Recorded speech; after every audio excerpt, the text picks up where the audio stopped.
It was our wedding anniversary, and my husband, daughter, and I were gathered around the table, savoring a delicious meal together. After we finished eating, my husband stood up with a small, excited smile. "I picked up a special wine for tonight," he said, his voice warm with anticipation. "Hope you'll enjoy it." "Oh, that's so thoughtful of you," I responded, smiling back. "Let me open it. Is the wine opener in the kitchen?" He got up and headed toward the kitchen, his actions almost rehearsed. Moments later, he returned with a glass of wine, handing it to me with a flourish. "Here you go. Give it a try." "Thank you," I said, raising the glass. "Cheers to us." As soon as I took a sip of the wine, I choked and gasped for air. "I can't breathe," I cried out, collapsing to the floor and clutching my throat. Our 7-year-old daughter, witnessing the panic, burst into tears. "Daddy, something's wrong with Mommy. We need to call an ambulance," she shouted, her voice trembling with fear. My husband, however, remained eerily silent and unmoved, merely watching me in distress. Our daughter clung to my clothes, sobbing uncontrollably. Once my movements had ceased, he coldly pushed her aside and, without a word, walked out of the house. As soon as the front door clicked shut, I quickly sat up, reflecting on the reality of my situation. My name is Mary, I'm 34 years old, and I've been married. I'm a composer with a bit of a name, known for providing songs to singers and groups. One of my earlier tracks became a theme song for a TV series, and the royalties have afforded me a comfortable lifestyle. I met my husband, Kenny, at a friend's wedding after party. He was in sales for a liquor company and enjoyed drinking as much as I did. Our mutual love for alcohol brought us together. Kenny, with his knack for recklessness and lack of foresight, was once charming in his spontaneity. We began dating, started going out for drinks on weekends, and eventually got married a few years later. Soon after, we were blessed with a daughter named Holly, completing our family of 3. After we got married, I quickly noticed that Kenny wasn't very involved with household chores or childcare. Even with Holly's arrival, he continued his carefree lifestyle, seemingly oblivious to the demands of my busy life. One evening, as Holly cried loudly in her crib, Kenny called out from the kitchen. "Hey Mary, Holly's crying. I'm cooking. Can you take care of her?"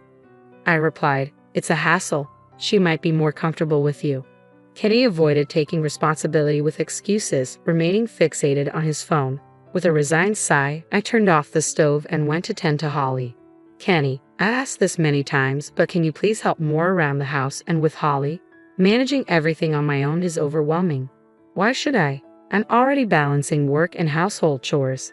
Holly is our child, not just mine." Kenny's response was a wry smile. "Why not just hire a housekeeper or babysitter?" "That's not the issue," I said, frustrated. "I don't want to spend recklessly, especially with Holly's future in mind. We agreed to maintain a middle-class lifestyle, didn't we?" "Did we?" he retorted, clearly uninterested in the discussion. "Anyway, I'm always exhausted from work. You handle the house and everything." Despite numerous attempts to have a proper conversation, I never received a satisfactory response. Eventually, I had no choice but to manage both household chores and care for Holly on my own. As the years passed, Holly grew quickly, and before we knew it, she was 5 years old and about to start elementary school. To celebrate this milestone, my in-laws planned a dinner party. Their home is about an hour's drive away, and we've always enjoyed a good relationship with them. My father-in-law is a strict man who values honesty but has always been kind to me, while my mother-in-law is relaxed and charming. At the dinner table, Holly proudly displayed her new backpack and lunch bag. "Thank you, Grandpa and Grandma," she said, beaming. My in-laws watched with joy, clearly delighted by her excitement. "Mary, Holly's growth is a testament to your hard work," my father-in-law said as he poured me a drink, causing me to blush slightly. "Holly's such a good girl. She helps me out a lot," I replied, smiling.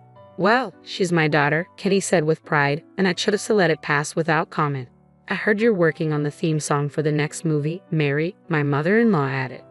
"Yes, the song is ready. The movie is scheduled for release next month," I confirmed.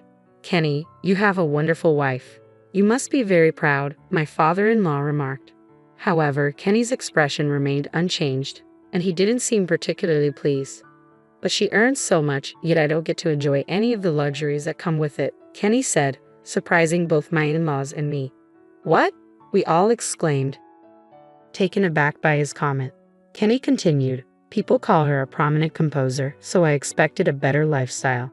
She never gives me any pocket money and refuses to enhance our quality of life. She's stubborn and stingy. Hold on, Kenny, my mother-in-law interjected. You both live in a beautiful apartment. Didn't Mary buy that? Yes, my father-in-law agreed. And isn't it a man's role to support the family rather than rely on Mary?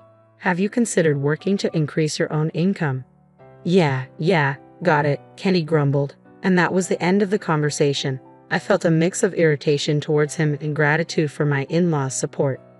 Soon after, Kenny started coming home late, claiming it was due to work. At first, I wasn't too concerned, given that his sales job often required overtime. But then, he began spending even his days off away from home and was always glued to his phone when he was there. His interactions with Holly and me grew increasingly distant. One Sunday, Holly had planned a special outing with Kenny. She gently shook him awake. Dad, it's already 9 o'clock. Remember, today was supposed to be our outing day.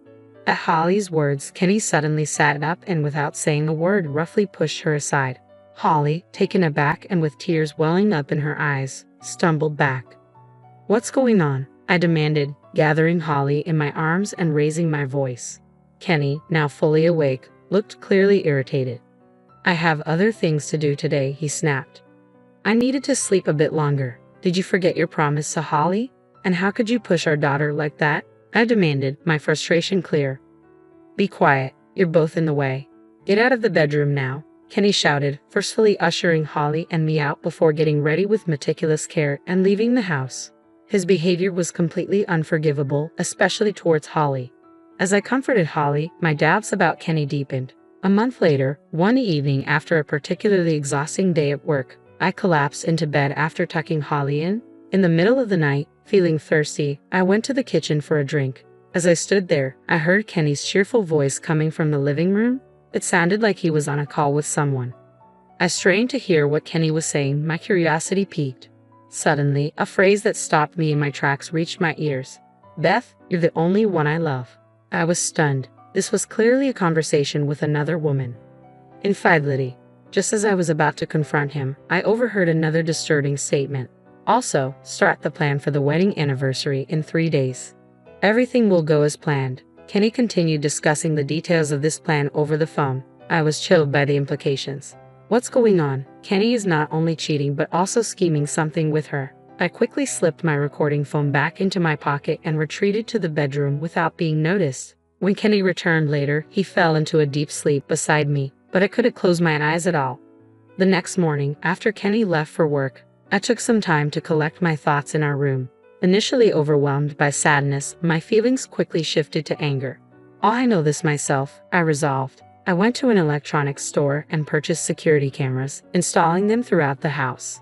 3 days later, on our wedding anniversary, Kenny had been unusually affectionate since he woke up. Mary, today is a special day, he said warmly. Yes, it is, I replied. I'm glad you remembered, he said, smiling.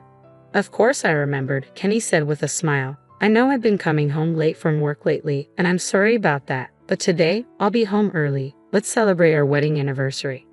I'm looking forward to it, I replied. I've prepared a special meal. Mary, I truly love you, he added. Feigning ignorance, I simply nodded as Kenny headed off to work. Once he was gone, I calmly continued my preparations. At around 6 o'clock p.m., Kenny returned home. I had arranged a lavish dinner and was ready to greet him. How was your day, Kenny? I asked. Dad, you came home early today? Holly exclaimed. Holly was thrilled to see Kenny home earlier than usual, her excitement evident. Watching her joy while knowing what was to come weighed heavily on my heart. I felt a pang of sorrow as I looked at her. I'm sorry, Holly, I whispered. Kenny looked around the table, taking in the feast I had prepared. Wow, this looks amazing. Shall we dig in? The three of us gathered around the table and enjoyed the meal together. As we finished, Kenny reached for something he had set aside. I bought a special wine for our anniversary. I think you'll really like it. Thank you. That's very thoughtful of you. I'll go ahead and open it. Is the wine opener in the kitchen? He spoke in a rehearsed tone as if reading from a script and headed to the kitchen. Moments later, he returned, pouring the wine into my glass. Here, give it a try. Thank you. Cheers, I said, trying to remain composed. As soon as I took a sip, a wave of distress hit me. I can't breathe, I gasped, clutching my throat and collapsing. Our 5-year-old daughter, horrified, cried out, "Daddy, something's wrong with Mommy. Call an ambulance." Kenny remained silent, watching me in agony while our daughter, her face streaked with tears, desperately tugged at his clothes. When I finally stopped moving, Kenny pushed our daughter aside and left without a word. As soon as I heard the front door slam, I quickly got up. I had anticipated this outcome. Holly, seeing my calmness, looked stunned, her face streaked with tears and snot. I held her gently. "I'm so sorry, Holly. It was a terrible prank, a really cruel one. I never meant to frighten you." "A prank? I thought I lost you," she sobbed, clinging to me. In the shadows, a group of onlookers watched with bewildered expressions. Kenny came home late that night. "Is Holly asleep already?" Kenny asked as he walked in, his voice tinged with annoyance. I remained hidden in the darkened living room. "Welcome back, Kenny," I said, flipping on the light. His face went pale, clearly shocked by my sudden appearance. "Why are you still here?" he asked, disbelief in his voice. Surprised by my calm demeanor, I replied, watching his shock deepen. "It was all an act. I overheard your plan." The conversation I accidentally heard from Kenny was chilling. "You'll handle the poison, right? It needs to be colorless, odorless, and tasteless. She loves wine, so it'll be easy to mix in. Afterward, we'll stage it as a suicide due to work stress. Once she's out of the picture, we'll inherit everything. The insurance, the royalties, and even this apartment. It'll be the start of our new life." When Kenny realized I knew about his plan, his face flushed with anger. "You eavesdropped. That's despicable," he shouted. "Even if it was an accident, discussing such things at home was foolish." "That's how I gained the upper hand," I replied calmly. Kenny's rage only intensified as he glared at me. He then grabbed my bag and pulled out a small, unfamiliar bottle. It was clearly not one of my things. I guess it was intended to frame me for a supposed suicide. "Now that you know, I have no choice but to make you drink this." "There's still time to stop," I pleaded, trying to find a way to escape. Just then, a loud voice echoed through the room. "Kenny, stop." "Dad." Both my in-laws appeared in the doorway, their expressions stern. "Why are you two here?" Kenny demanded, bewildered. "We've been here since this evening at Mary's request," my father-in-law explained, pointing to a surveillance camera mounted in the corner. "We were monitoring the feed from another room. We saw everything from when you poured the contents of that bottle into a glass to when you hid it in Mary's bag." Kenny's face went pale as he realized the camera had captured his every move and that my in-laws had been watching the footage in real time. Staring at the camera, he looked utterly stunned. "That's not all. I recorded the entire conversation," I said, pulling out my phone and playing the audio.